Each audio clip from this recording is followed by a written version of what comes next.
Vai entender. O Vasco é comandado pelo Rei Sol e ainda assim um time nesse breu. Pelo visto, os dias andam nublados por São Januário. Mas faça chuva ou faça sol, o importante é que está começando o Sobre Vasco.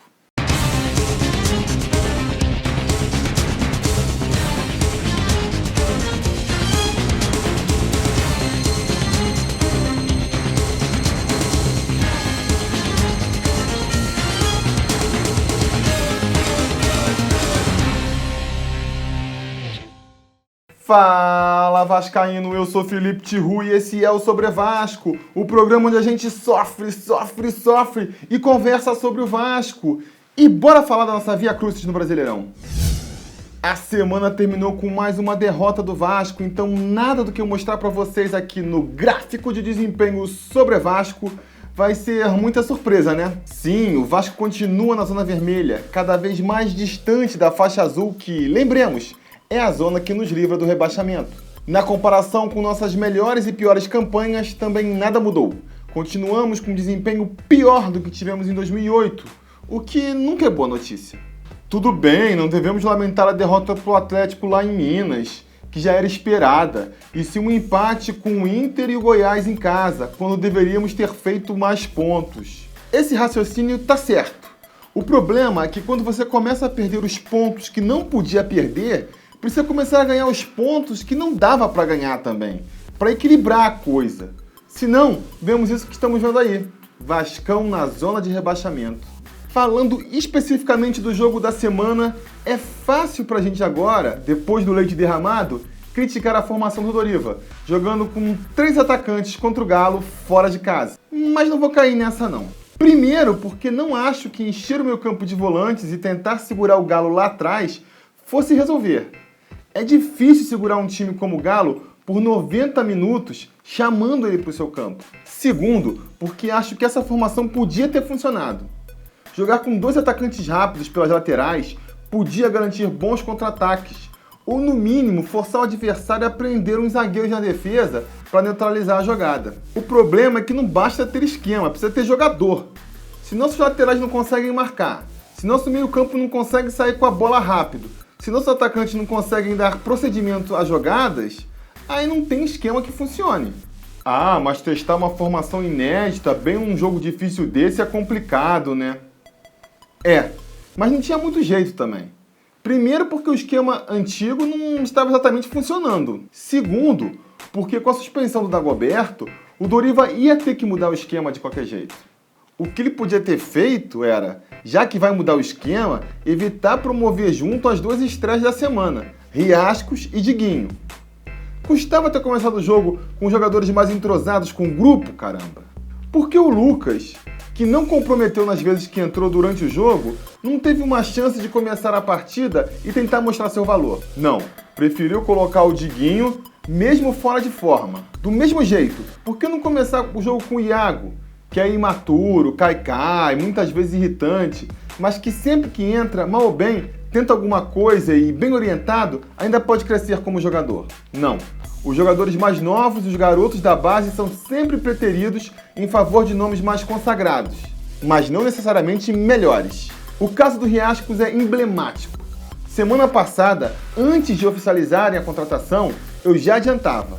É um jogador que vem para uma posição onde o Vasco já está cheio de opção e só vai servir se for um jogador acima da média. E do jeito que o Vasco se comportou no caso, parecia até que era mesmo. O maluco não treinou nem 2 dias com o grupo e já estreou como titular. Comportamento justificadíssimo se tivessem trazido o Felipe Coutinho. Mas tá longe de ser o caso, né? Eu não gosto de dar opiniões definitivas sobre ninguém baseado em apenas 45 minutos de futebol. Mas esse Riascos, eu vou dizer, acho difícil de sair com ele desse mato. E o Diguinho? Ele próprio já tinha afirmado que não se achava em condições de jogar. E mesmo assim, o Doriva quis escalá-lo. Ah, mas o Diguinho fez uma boa estreia. Cara, você está comparando a atuação dele com a do Serginho? Não precisa muito para fazer uma boa impressão assim, né? Até acho que o Diguinho vai mesmo tomar essa vaga do Serginho. Mas eu gostaria de ter visto mais o Lucas jogar. É aquela coisa, o Diguinho a gente sabe que não vai muito além do que a gente viu contra o Galo. O Lucas, a gente não sabe ainda todo o potencial dele. Poderia até dar em água, mas por mim, valia tentar. Outra coisa que eu vi muita gente pedindo durante a semana e que o Doriva tentou foi colocar o Júlio dos Santos como meio armador, como o 10 do time. E como eu temia, não funcionou. Eu entendo o Júlio dos Santos porque eu me comporto igualzinho a ele na pelada. Sou lento e quando eu tô pressionado, tento me livrar da bola o mais rápido possível para não comprometer. Quando ele tá jogando ali como terceiro homem do meio campo e pega a bola com liberdade, consegue dar uns passes bons.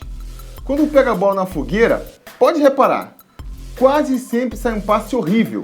E se ele virar o cara para fazer essa ligação entre o meio e o ataque, passa a ser o cara a ser marcado. E aí, já viu, não vai dar certo. Outro problema, o jogador que faz essa ligação com o ataque precisa saber conduzir a bola.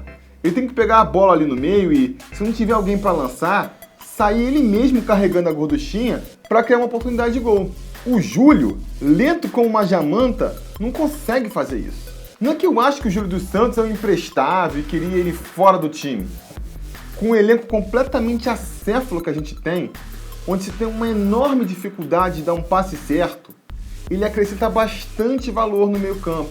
Mas é ali, jogando discreto, como terceiro homem do meio campo. Tentar dar a ele o protagonismo do meia de ligação, da camisa 10, acho que não vai funcionar não. Ainda tá tranquilo? Quer se desesperar mais um pouco? Então vamos lá. Agora o Martin Silva vai para a Copa América e podemos ficar até 8 jogos sem nosso goleiro titular. Por mais que você confie no Jordi, e eu também confio, ele ainda é um garoto e, como todo jogador inexperiente, ainda vai errar muito até atingir todo o seu potencial. E ele não está entrando no time no momento exatamente tranquilo, né? Pode precisar de uma paciência que com certeza a torcida não vai ter. Querem ver mais um problema? A gente continua sem resolver a questão do nosso meio-campo e o Doriva parece não conseguir fugir do triângulo Dagoberto, Marcinho, Bernardo. Eu aposto que no próximo jogo ele vai voltar a insistir com o Dagoberto jogando mais recuado, armando o jogo. Se não funcionar, ele vai voltar a insistir com o Marcinho ou Bernardo. É só o que ele sabe fazer. Eu fico impressionado de como o Vasco tem um elenco com mais de 40 jogadores e na hora que é preciso mudar alguma coisa, a gente não tem opção. Tem que escalar o atacante que ainda nem treinou, o volante que está fora de forma, ou o meia que já mostrou que não serve porque sei lá. Uma coisa é você trazer um jogador e, sem nem mesmo de testá-lo num jogo, perceber que não vai rolar. Outra coisa é você trazer dezenas e não ver nenhum ser testado. É um tal de trazer Jackson Calcaias, Emanuel Biancucci da vida e preferir insistir nos mesmos inúteis por dezenas de jogos do que testar esses caras. Pra que trouxe eles então, meu Deus? Fica cada vez mais claro que as motivações para tantas contratações é tudo menos esportiva. E não vai achando que os próximos jogos vão ser fáceis, não. O jogo contra a Ponte, em casa, que a gente tem obrigação de vencer, vai ser complicadíssimo. Eles estão muito bem arrumadinhos e o jogo contra o Atlético Paranaense lá na Arena da Baixada, então, os caras estão só liderando o campeonato. Enfim, vamos torcer pro Doriva tirar algum coelho da cartola aí, ou semana que vem eu volto aqui ainda mais desesperado. E estamos na primeira semana de julho e sabe o que significa? Isso mesmo, é hora de escolher o melhor gol do Vasco em maio. E se nos meses anteriores a gente sempre tinha dezenas de opções, agora que o Vasco esqueceu o caminho do gol, a eleição ficou minguada. São só 5 gols feitos pelo Vasco esse mês, acredita? Vocês já sabem como funciona.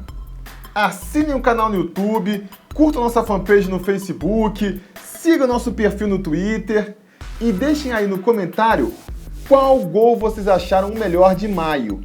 Fechado? Então, uma semana cheia de vitórias pra gente e saudações vascaínas!